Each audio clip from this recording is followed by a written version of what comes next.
Hello everyone, welcome back to an Explore Literature. This is third part of Contemporary Tales. I hope आपने first second part को check out कर लिया होगा. अगर नहीं किया तो I'll give the link in the description box, वहाँ से आप देख लीजिएगा. Alright, so without wasting much of our time, let's start the video. A friar there was, wanting and merry, a lemtor, a full sompen man. In LA, the orders full, the noon that can, so much of diligence and fair language. He had made full many a marriage of young women at his own cost.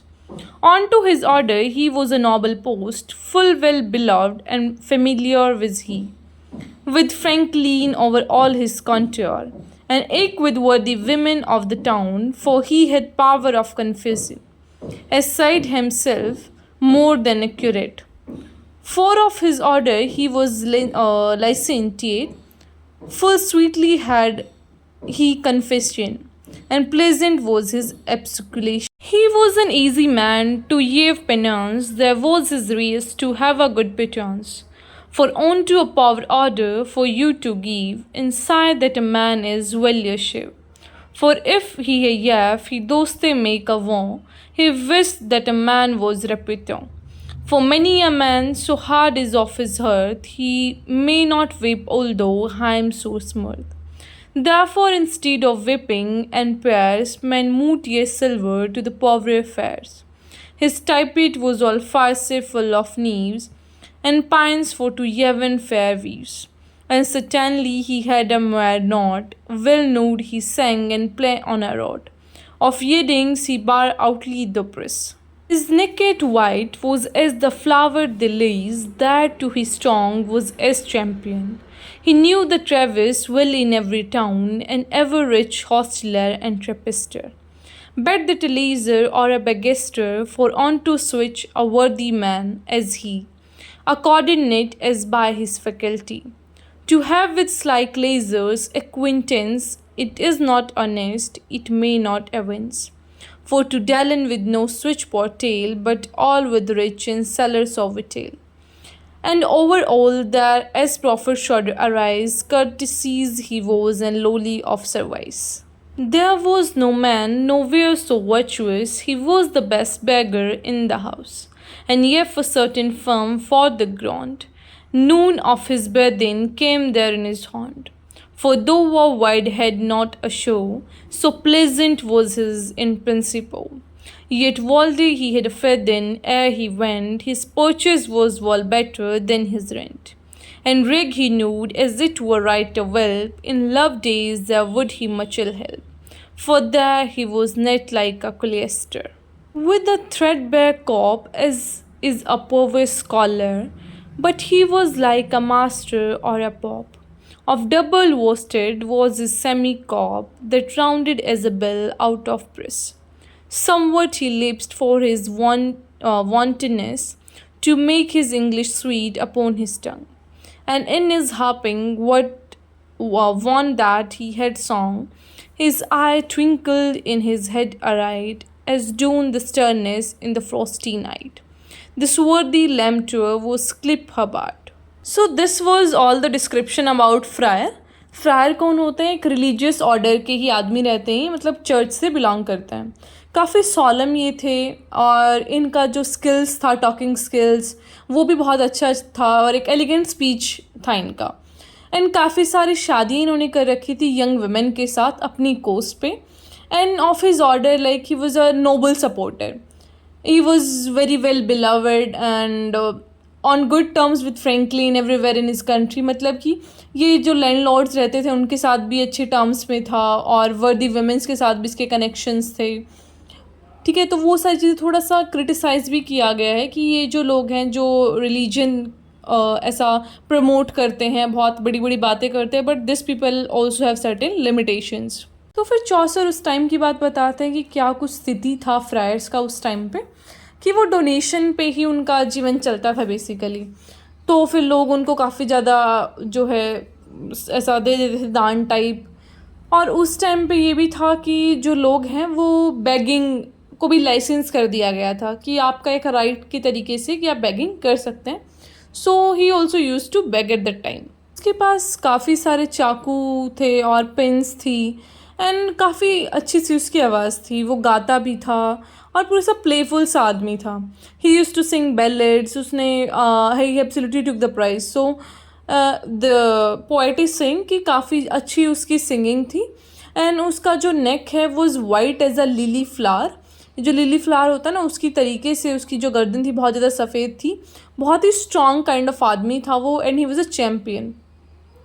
And he know very well कि कैसे क्या चीज़ें हैं कहाँ पर.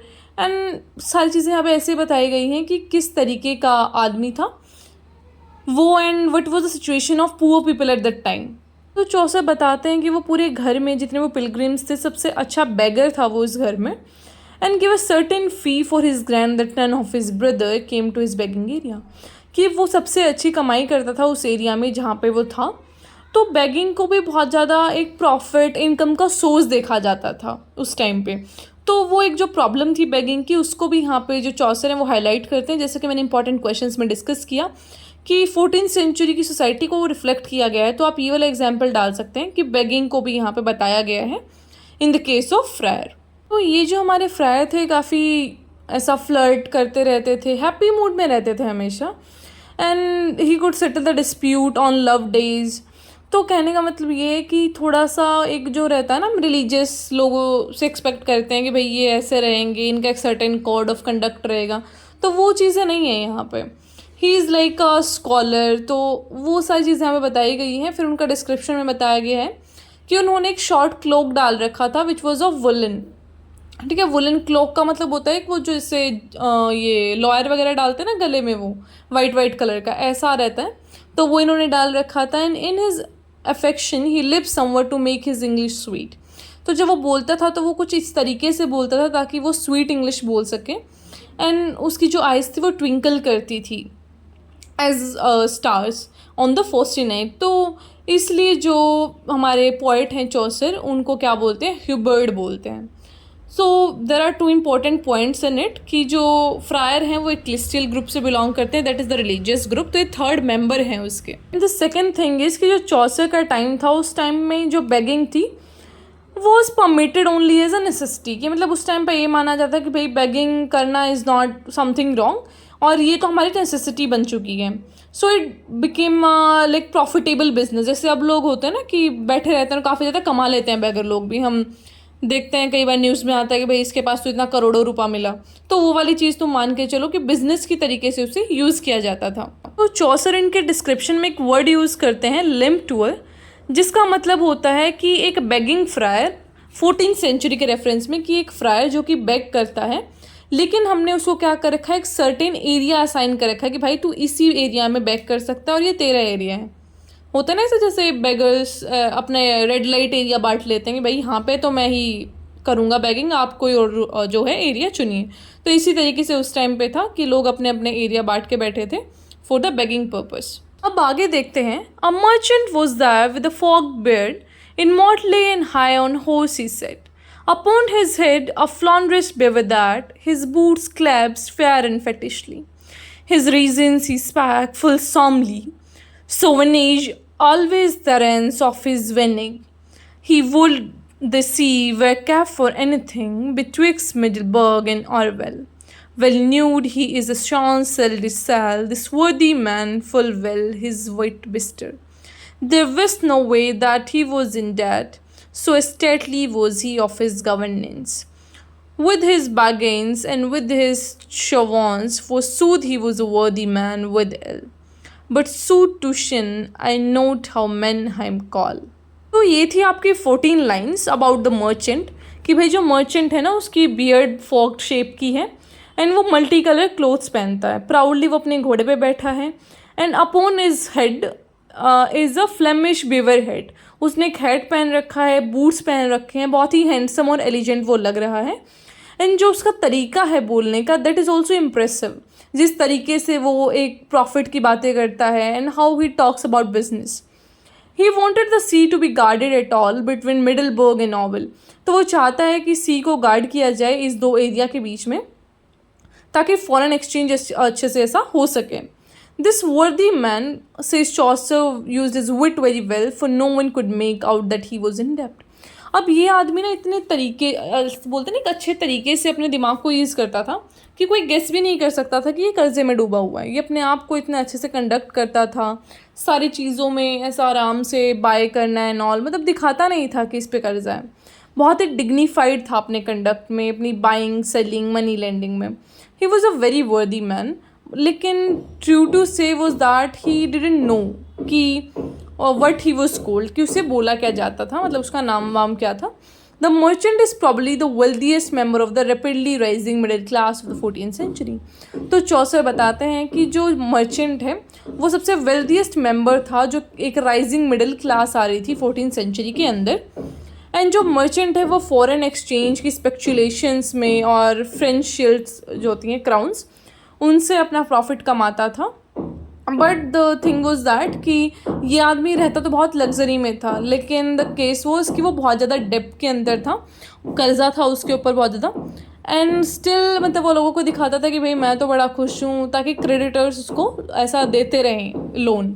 अगर आप ये घोषित कर दोगे पूरा कि भाई मैं तो कंगाल हो चुका हूँ, मेरे पास कुछ नहीं है, तो फिर आपको कोई पैसे भी नहीं देगा, और फिर आपकी एक वो जो प्रतिष्ठा होती है, एक जो आपका वर्थ रहता है, आपकी रेपुटेशन होती है, वो भी घट जाएगी। तो ये आदमी बड़ा समझदार है, लग्जरी है जो अपना, उसको ऐसा मेंटेन करके चलता है ताकि लोगों को पता ना चले।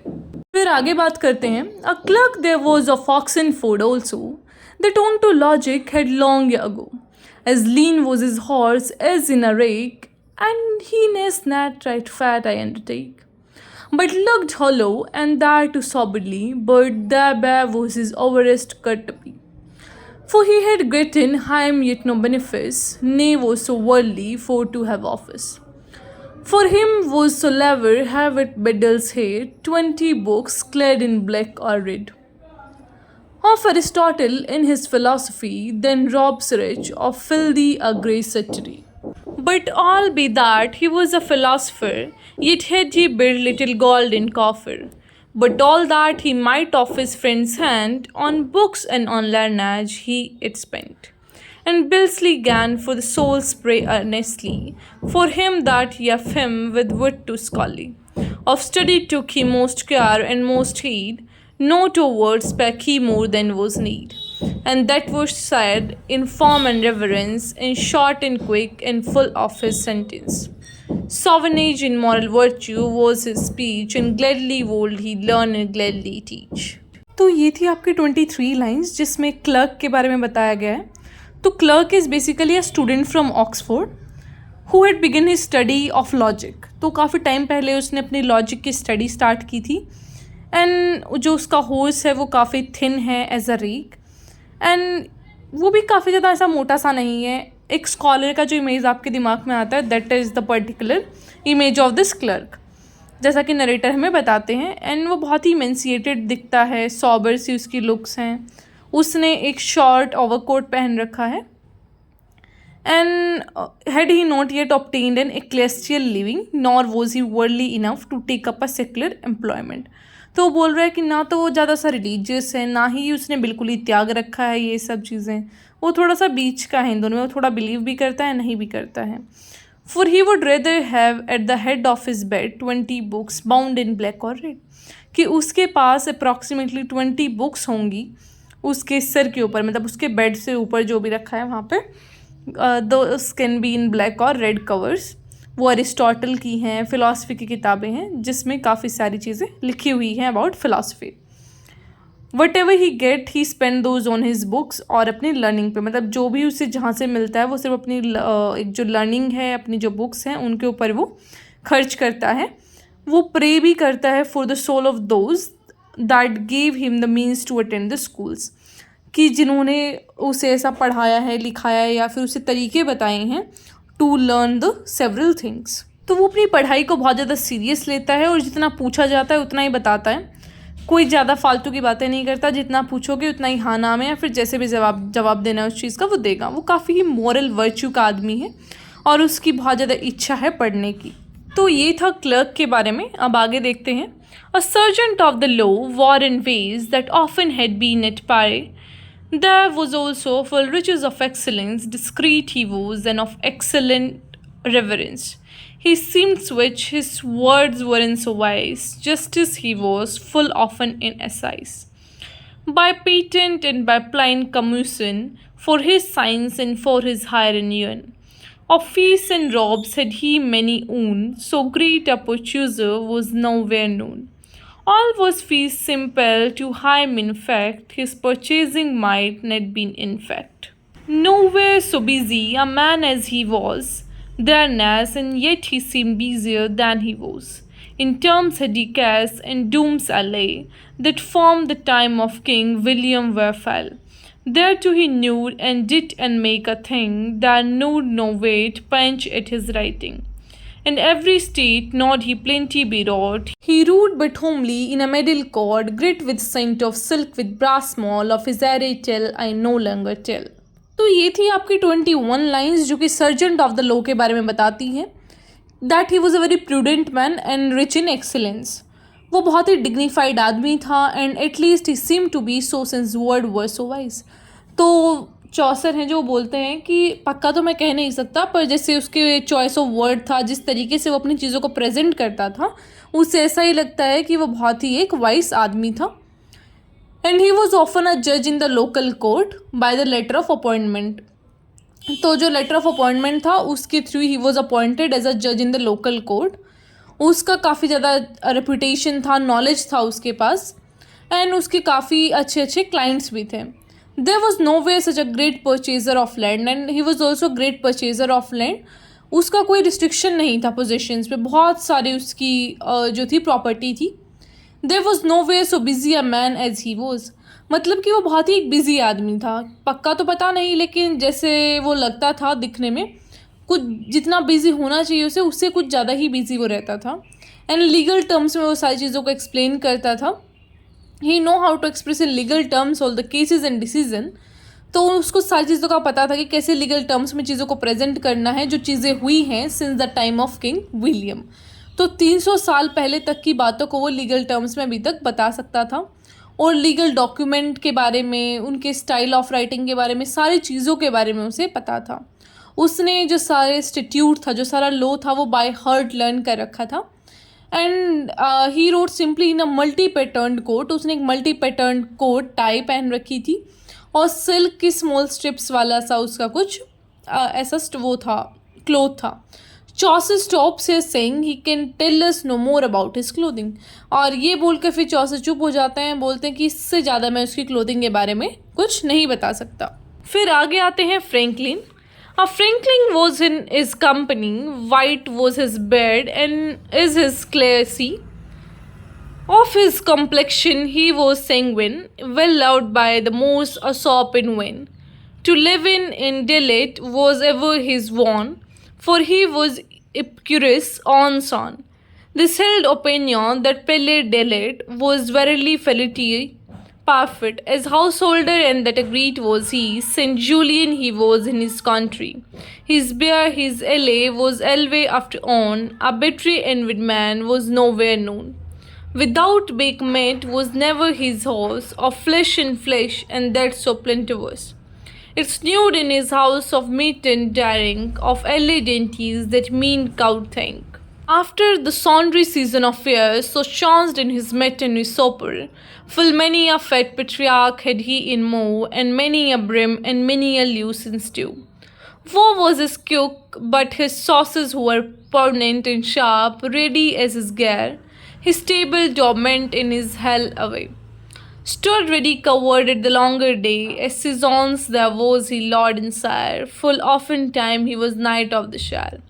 And analyze as a gipser of a silk, higgin as is girded, white as morn milk. A shiver had he been, a conqueror, was nowhere such a worthy vavasor. तो ये थी आपकी 29 लाइन्स जिनमें फ्रैंकलिन को describe किया गया है. Franklin basically क्या होता है, country gentleman who were land owners. तो जिनके पास काफ़ी ज़्यादा लैंड होता है, and they were free man, जिनके पास लैंड आता है डायरेक्टली फ्रॉम द किंग. ऐसा नाइट्स की तरह नहीं रहता कि भाई इनको ज़मीन दे दिया जाता है फॉर द मिलिट्री सर्विसेज, बल्कि इनको डायरेक्टली है जो लैंड मिलता है किंग से. तो this Franklin was in the company of sergeant of law, and जो उसका बियर्ड था वो काफ़ी वाइट कलर का था, जैसे कि एक डेजी का फ्लावर हो. उसका कॉम्प्लेक्शन या फिर कहें उसका टेम्परामेंट बहुत ही चेयरफुल था एंड काफ़ी लव्ड, ऐसा लव सा वो आदमी था. In the morning he love to have bread dipped in wine, and उसका एक जो फेवरेट ब्रेकफास्ट था वो क्या था कि ब्रेड को ऐसा वाइन के अंदर डिप करके खाना. And his habit was always to live happily, for he was the son of Epicurus, who held the opinion that living for pleasure was the path to happiness. और ये एप्रिकस को follow करता था, जिनका ये मानना है कि भाई हमें क्या करना चाहिए, खुशी से जीवन व्यतीत करना चाहिए, क्योंकि जो प्लेजर है उससे ही हमें क्या मिलती है, खुशी मिलती है. He was a house holder and that too a great one. वो एक हाउस होल्डर भी था, और जो उसका डिस्ट्रिक्ट था लाइक सेंट जूलियन, जो कि पैटर्न सेंट था हॉस्पिटलिटी के. तो जो उसका ब्रेड और बियर था was also of some good quality, and nowhere there was a man जिसके पास इतना अच्छा स्टॉक हो वाइन का. एंड फ्रैंकलिन के घर पे हमेशा बहुत अच्छी वाली बेक्ड पाइस, फिश और मीट रहता था, बहुत ही प्लेंटीफुल, ऐसा बहुत ज़्यादा क्वांटिटी में. एंड उसके घर में बहुत ज़्यादा फूड और ड्रिंक्स था, तो काफ़ी वेल्दी आदमी था. Of all the dainty food that man could think about according to various seasons of the year. मतलब कि हर एक सीज़न के अकॉर्डिंग उसके घर पे ऐसा मील रहता था, सपर रहता था. And he had many fat partridges. तो partridges like it is a bird जिसको हम हिंदी में बोलते हैं तीतर, ठीक है. तो उसके पास था many breams and pikes in his fish pond. Breams and pikes is kind of fish, तो ये वैरायटी है इसका फिश का ही. And his cook was in trouble unless his sauce was hot and spicy and his cooking gear equipments were ready. तो इसका जो cook था वो बहुत ही केयरफुल तरीके से इनके लिए खाना बनाता था, and his main concern was कि हॉट एंड स्पाइसी बने सारी चीज़ें. He presided as lord as season of the country courts and was a member of parliament many times. तो जो हमारे फ्रैंकलिन है ये मेंबर ऑफ पार्लियामेंट भी रहे काफ़ी टाइम तक. And a dagger and a post silk hung from the girdle as white as a morning milk. और इनका जो डेगर था उससे एक सिल्क का पोस्ट टाइप या बेल्ट टाइप लटका रहता था, which was also white like his beard. He has been a sheriff and auditor of accountant of his शहर, और वो अपने एरिया का अकाउंटेंट भी रह चुका है और शेरिफ भी, that is police. Nowhere was the such a worthy land honour. तो इससे अमीर आदमी इसके एरिया में कहीं भी नहीं था. So this was the description of Franklin. I hope आपको समझ आया होगा. फिर भी कोई क्वेश्चन है तो आप पूछ सकते हैं. जो नेक्स्ट पोएम है वो हम नेक्स्ट पार्ट में कंप्लीट करेंगे जितना भी हो पाएगा. So will make several of the videos for that. Alright, so I will meet in the next video. Till then take care, stay happy, stay healthy. Any PPT बनाने में it takes a lot of time, so I request you all at least like the video if you do like the content, and also subscribe the channel.